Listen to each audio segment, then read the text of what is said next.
আসসালামু আলাইকুম ওয়া রাহমাতুল্লাহি ওয়া বারাকাতুহু। সুপ্রিয় দর্শক মণ্ডলী, মদিনা মুনাওয়ারায় অবস্থিত মসজিদুল কিবলাতাইন বা দুই কিবলার মসজিদ নিয়ে এসেছি আপনাদের জন্য।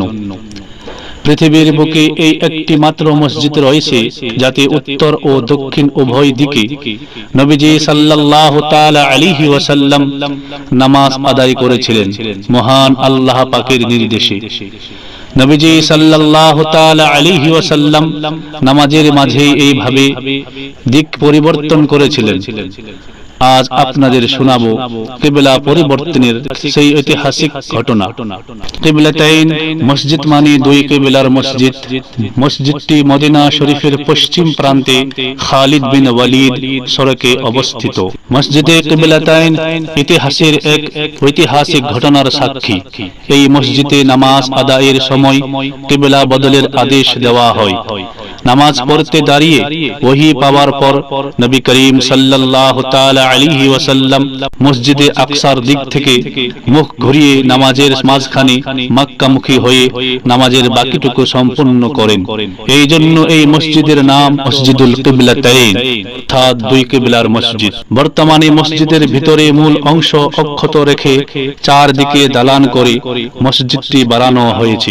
স্মৃতিস্বরূপ বাইতুল মুকাদ্দাসের দিকের কিবলার জায়গাটি দোতলা বরাবর রেখে দেওয়া হয়েছে। পৃথিবীর সৃষ্টির শুরু থেকে হযরত ঈসা আলাইহিস সালাম পর্যন্ত নবী রাসূলদের কিবলা ছিল বাইতুল মুকাদ্দাস, কিন্তু নবী করিম সাল্লাল্লাহু তাআলা আলাইহি ওয়াসাল্লাম ও সাহাবাদের একাংশ বাইতুল মুকাদ্দাস এবং কাবার দিকে ফিরে নামাজ আদায়ের বিরল সৌভাগ্য অর্জন করেন।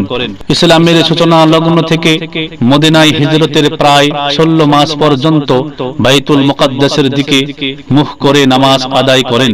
তবে মুসলমানদের স্বতন্ত্র জাতিসত্তা প্রতিষ্ঠিত ও বিকশিত করার লক্ষ্যে হযরত মুহাম্মদ মুস্তাফা সাল্লাল্লাহু তাআলা আলাইহি ওয়াসাল্লাম কাবার দিকে ফিরে নামাজ আদায়ের প্রয়োজনীয়তা তীব্রভাবে উপলব্ধি করেছিলেন। অন্যদিকে মুসলমানদের কিবলা বাইতুল মুকাদ্দাসের দিকে হওয়ার কারণে ইহুদিরাও এই বলে অপপ্রচার করে বেড়াতো যে আমাদের ও মুসলমানদের কিবলা যেহেতু এক ও অভিন্ন, অতএব ধর্মের ক্ষেত্রেও মুসলমানদের উচিত আমাদেরই অনুসরণ করা।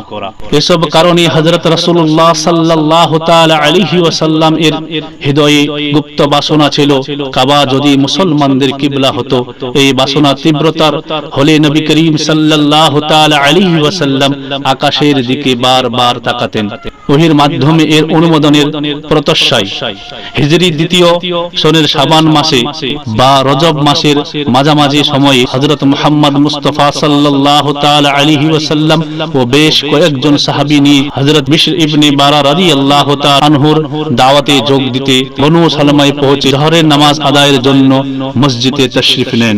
নামাজের ইমাম ছিলেন হযরত মুহাম্মদ মুস্তাফা সাল্লাল্লাহু তাআলা আলাইহি ওয়াসাল্লাম আর মুক্তাদি ছিলেন সাহাবায়ে কেরাম রাদিয়াল্লাহু তাআলা আনহুম আজমাইন। দ্বিতীয় ও তৃতীয় রাকাতের মাঝামাঝি সময়ে নবী করিম সাল্লাল্লাহু তাআলা আলাইহি ওয়াসাল্লামের আন্তরিক ইচ্ছার বাস্তবায়নে হযরত জিবরাইল আলাইহিস সালাম ওহী নিয়ে অবতীর্ণ হন।